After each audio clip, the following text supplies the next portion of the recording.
पैसे वापस करने के ठीक 2 महीने बाद उसने तमाम लोगों के साथ फ्रॉड कर दिया। फ्रॉड करके वो थाईलैंड भाग गया। अस्सलाम वालेकुम जी, welcome back to a new vlog. उम्मीद करता हूँ कि आप सब लोग बिल्कुल ठीक ठाक होंगे। ये देख रहे हैं आप मेरी आंखों में, रेड हुई हुई है मेरी आंखें।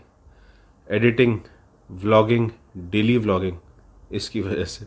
असल में होता ही है कि मुझे बच जाते हैं कुछ 2-3 बज जाते हैं काम शाम करते हुए, और फिर मुझे सुबह 6:30 उठना होता है बच्चों को स्कूल छोड़ने के लिए।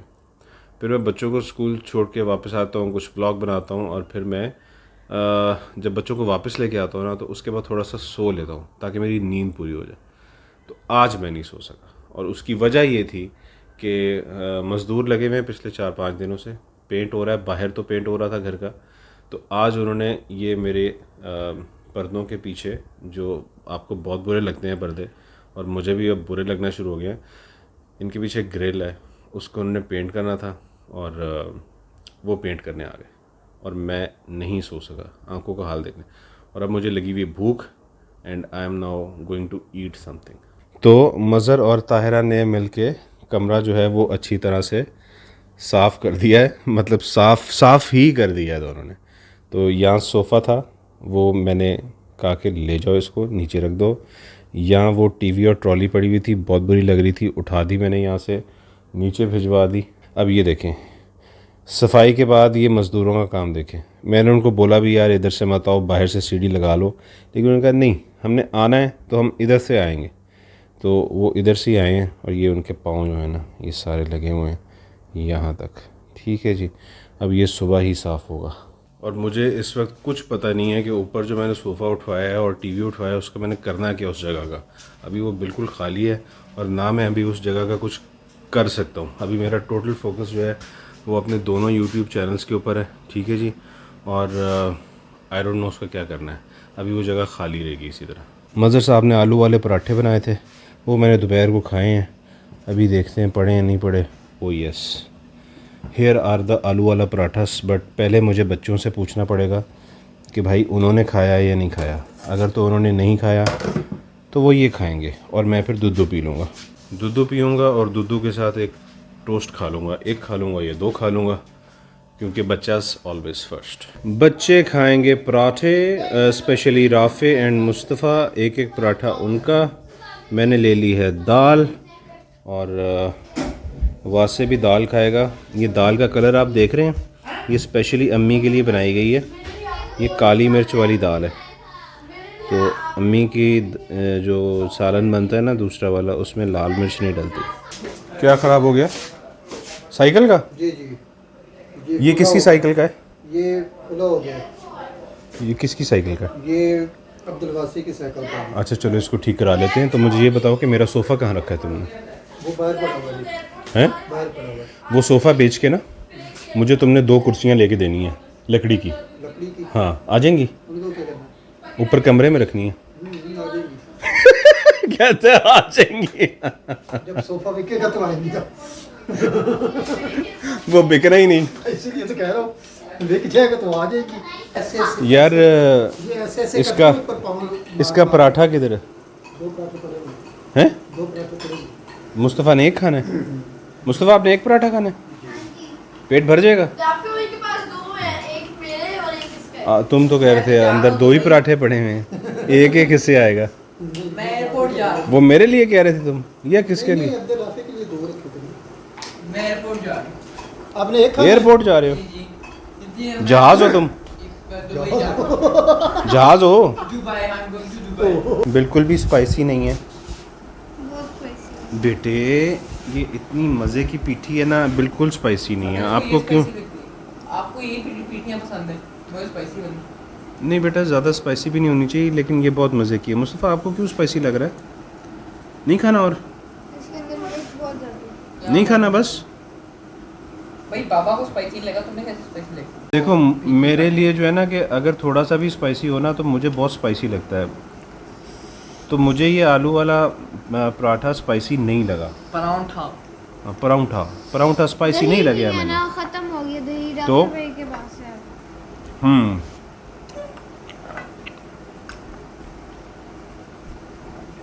चिकने पराठे बनाए हैं मज़र ने आज।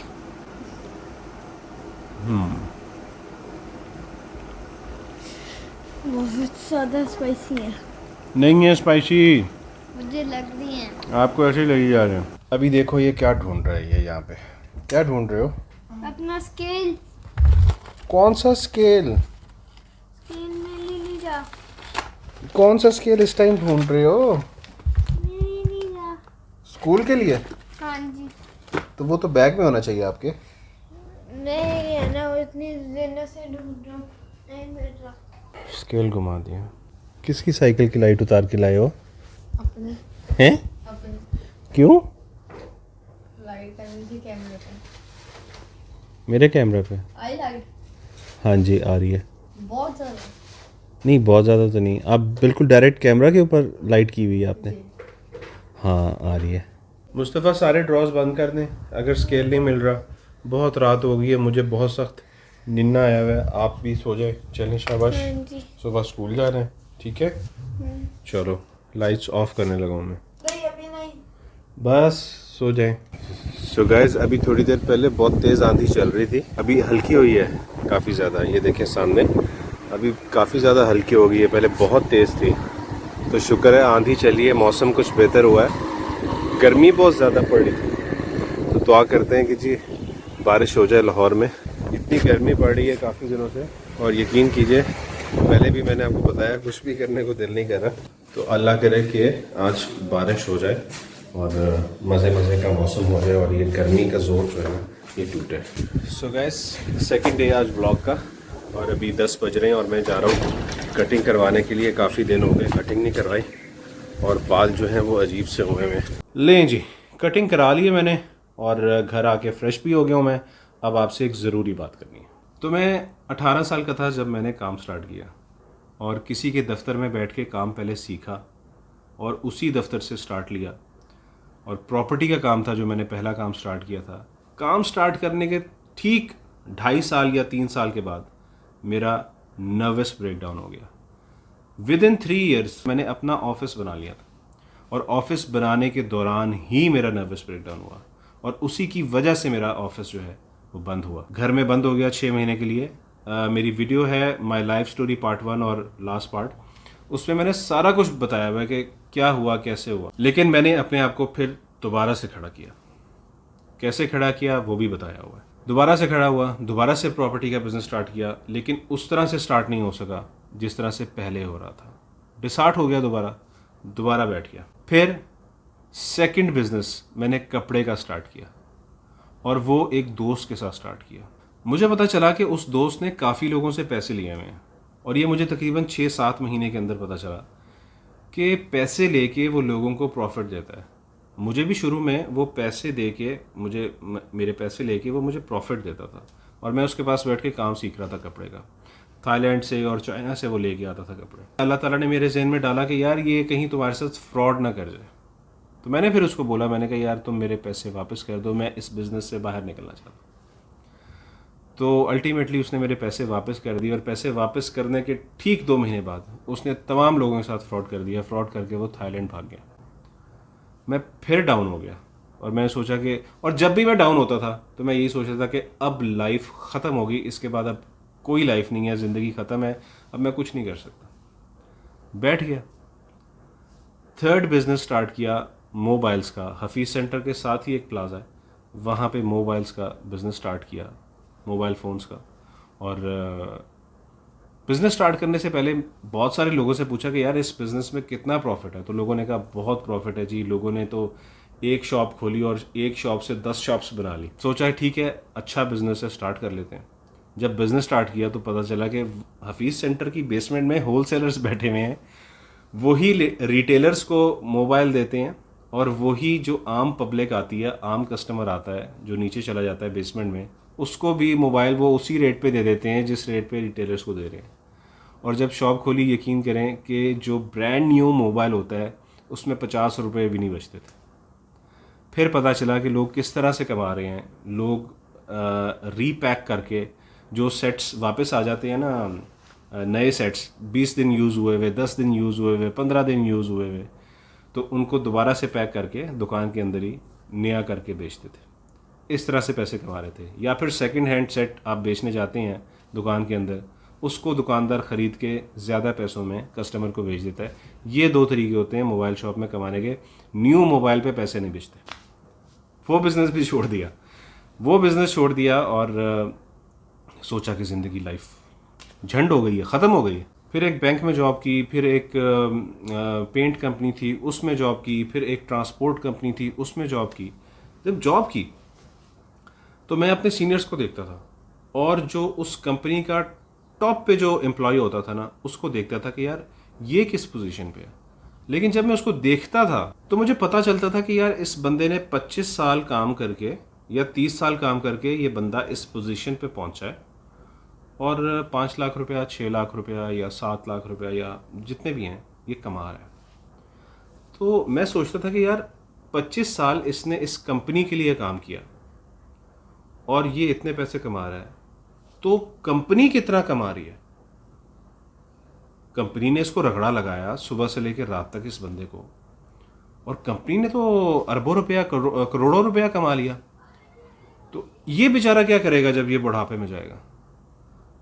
तो मेरे जहन में ये ख्याल आता था, नहीं यार मैं नौकरी के लिए नहीं बना, मैं कुछ अपना करूँगा। फिर बैठ गया छोड़ के। 2019 आ गया, तबीयत भी ख़राब, पैनिक अटैक्स, ये वो। मैं 2016 से सोच रहा था कि मैं YouTube चैनल स्टार्ट करूँगा, और सिर्फ इसलिए स्टार्ट नहीं कर रहा था क्योंकि ये जो फेस है ना, ये कैमरे के सामने लेके आना था, इससे मैं डरता था कि मैं कैमरे के सामने आऊँगा तो लोग क्या कहेंगे, ये क्या कर रहे हो। लेकिन अल्टीमेटली इतना करेज आ गया 2019 दिसंबर 26 2019। हाँ, कुछ पुरानी वीडियोस मैंने डिलीट भी की हुई, तो चैनल स्टार्ट कर दिया, पहली वीडियो अपलोड कर दी और कुछ भी नहीं सोचा कि यार क्या होगा। मुझे पता था इनकम नहीं आएगी जब तक चैनल चल नहीं जाता सही तरह। लेकिन अल्लाह ने ऐसी करनी की कि मेरी फ़र्स्ट यूट्यूब इनकम जो है वो तकरीबन 8 से 9 महीने के बाद मुझे मेरी फ़र्स्ट यूट्यूब इनकम मुझे मिल गई। तो कहने का मतलब ये है कि हार नहीं मानी कभी भी। हाँ, पैनिक अटैक्स की वजह से थोड़ा सा दब जाता था, लेकिन हार नहीं मानता था। सोचता रहता, ये चलता रहता था दिमाग कि अब क्या करना है, अब क्या करना है, अब क्या करना है। तो आपसे भी मैं यही कहूँगा कि ज़िंदगी में कभी हार नहीं माननी। किसी भी एज ब्रैकेट में हैं आप, कोई भी काम कर रहे हैं, लेकिन मैं ये कहूँगा कि जो भी काम कर रहे हैं अपना काम करें। किसी के लिए मेहनत मत करें, अपने लिए मेहनत करें। अगर किसी के लिए 12 घंटे मेहनत कर रहे हैं ना, तो अपने लिए 12 घंटे मेहनत करें। आप यकीन करें अल्लाह ताला आपको बहुत ज़्यादा रिवॉर्ड करेगा। तो हिम्मत नहीं हारनी, हार नहीं माननी। तो आज के लिए बस इतना ही। लाइक, शेयर और सब्सक्राइब करना मत भूलिएगा। अपना बहुत सारा ख्याल रखिएगा। इंशाल्लाह कल फिर मिलेंगे। अल्लाह हाफिज़।